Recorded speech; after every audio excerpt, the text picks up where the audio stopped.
If you guys are checking out my YouTube channel, thank you so much. I'm KG.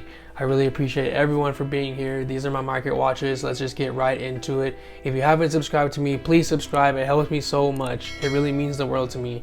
I run around the house like a little girl. I'm telling my girl I got a new stuff. So you can be the one making me do that. I appreciate you. We have Trishula, Dragon of the Ice Barrier. The reason I'm bringing this card up is because this is an awesome card. It comes in Starlight now, so we have a couple different competitors for the higher rarities, but even then it's still low on listings. So we've got 25 or less for all these 3 listings. So all 3 of these less than 25. Right here, like you see, 25 starts at 200, goes to 250, and then to whatever people decide after 250. This one here goes starts at around 160, goes up to 200, and then whatever people decide after 200. Same with the Starlight, starts at around 160, 170, and then goes up to around whatever people decide to list it at. So if you don't have one of these higher rarities of Trishula and you want one, I'd probably go ahead and grab one. I personally don't have any of those, but I would like one, so I'll probably look into getting that Starlight at some point soon. I wanted to cover also just the basic versions of Trishula. Obviously, you can get this secret reprint for a decent amount. I looked into it earlier. It's like $1 or $2 after shipping. You can get those for, so that's really cool for a secret rare. If I was you guys, I would be trying to go for these hidden arsenal ones. I actually ordered a few of these recently. If you look at the listings on here for first editions, we're only at 47. So there's not many of those. Each of these guys only has like 1 or 2, so there's a low amount. I'm about let's see, halfway down the page, and then we're already at $5. End of the page, we're at $30. So if you don't have this one, I'd probably recommend, if you don't have Trish at all, I should say, I'd probably recommend getting that one, just because it'll hold a little bit of value, and it's still a very nice one. You got the first edition in the middle as opposed to at the bottom. But if not, then I would just go ahead and get the reprint from Battles of Legend. The High Speed Riders is very low on quantities, but I wouldn't even touch that one personally. Heavenly Zephyr Miradora. This is the card I wanted to cover because it's a Starlight, it looks fantastic, it's a hand trap, and there's only 40 listings. If you don't have it, it quickly goes up to 70 to 80 to 90, and then after that it's whatever. You know, whatever people, when I say whatever they decide to list it at. So because once the list, once the quantities are gone, you control you pretty much control the market, how much it's worth. So after a certain point, they're just going to put it for whatever they want and see if people buy it. So next card we have here is Anti-Human Intelligence. Little rant there, sorry about that. Anti-Human Intelligence.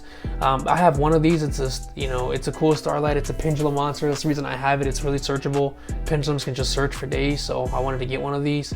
Card's around $60. It doesn't even go up at the end of the page. You just have one for 99, but it's still around the same amount. So if you want that, you can get it. Just low on quantities. I wanted you guys to keep that in mind. Another Starlight low on quantities, Bahalutia. There's only 32 of these. I think I have one of these. I want to say I have one. Starts at 50, quickly goes up to 60 to 80, and then to over 100. I'm pretty sure this card's ass, but I mean, if you want it, it's just low on quantity, so that's why I'm bringing it up for you all. Next card is Protecting Spirit. Once again, low on quantity, Starlight rare. This card's actually not bad. It is cool because it's a light fairy, so you can search this pretty easily in a lot of different strategies. It's also cool because it can get itself out of the hand. It's one of those cards that summons itself and then does a thing. So like you can get rid of cards after summoning it from the hand. Starts at around 60, quickly goes up to 80. If I'm scrolling quickly here just because I'm not wasting any time, let me know in the comments if I should change something. Next card here is Peticiel. I think this card, I'm not going to say that I have a page of these, but let's hope that this card goes up in price. Right now it's around 55, going up to 60 quickly, going up to, there's not really many 60s here, just like 166, and then so a couple 60s. So there's a few 60s and up to 80 to 100 and then whatever. So this card is there's not many of these. For all the Yugi tubers saying that you shouldn't have got one, I think you should have got one. I got a bunch of them. I think you should have got one. Now anyways, Fluandaries and Snow. This is, Flu is trash, bro. I can't stand that deck. It's probably one of the best engines in this game, and it's so annoying. Like, I can't stand Flu. Like, I hate it. But this card is very rare. It's hard to get your hands on. Only 31 of them available. Starts at around 50, quickly goes to 60, and then goes to 75 and above. So I would get that if you want it. Next card is Cyber Twin Dragon. I would not recommend picking this up. I'm actually recommending selling this if you have first edition copies. There's only 28 on the market.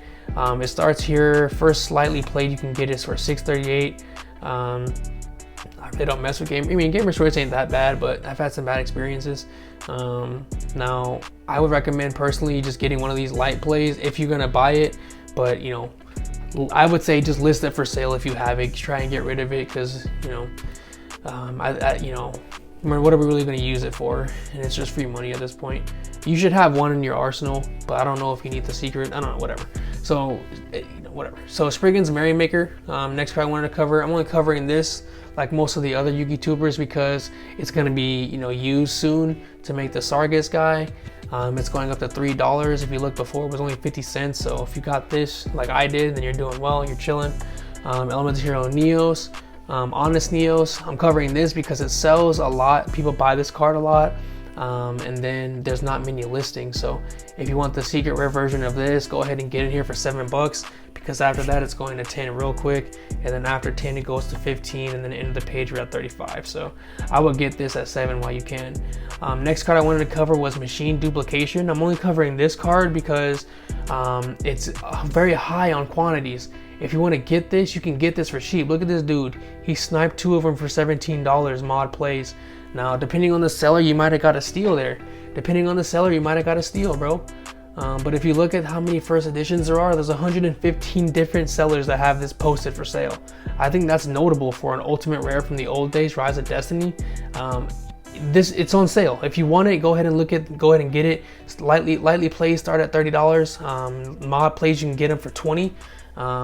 You know, like I said, depending on the seller, you may want to mess with the mod plays, but you know, I can't, you know, it just depends on the seller. That's really what I'm sticking to with the mod plays, because sometimes you can get some gold with the mod plays. But moving on, I wanted to have some honorable mentions. I'm not even going to scroll down on these cards. You can look at them if you want to. Destroyer, Phoenix Enforcer, Fusion Destiny, Skill Drains, my honorable mentions. I think these cards all have potential to go up in price. I think if you have the ability to get them and you want something to spend your money on, these are cool cards you can spend your money on. The first 2 cards are hero cards. They will go up in price eventually. Last card is Skill Drain. It is one of the best floodgates we've ever seen, and it's undeniable that the card will see play again. So that card's gonna go up eventually as well. I hope you guys enjoyed the market watch. Like I said, I'm trying to keep these shorter. I want to keep these sub 10 minutes. I want you to include as many cards as possible. If you have cards for me to go over, if you have suggestions, if you don't like how my hair is not braided anymore, if you have any roasts, put them in the comments below, man. Let's get the conversation started. Let me know. And share the video with your friends. I'm trying to get to 100 subs. Help me! Help me!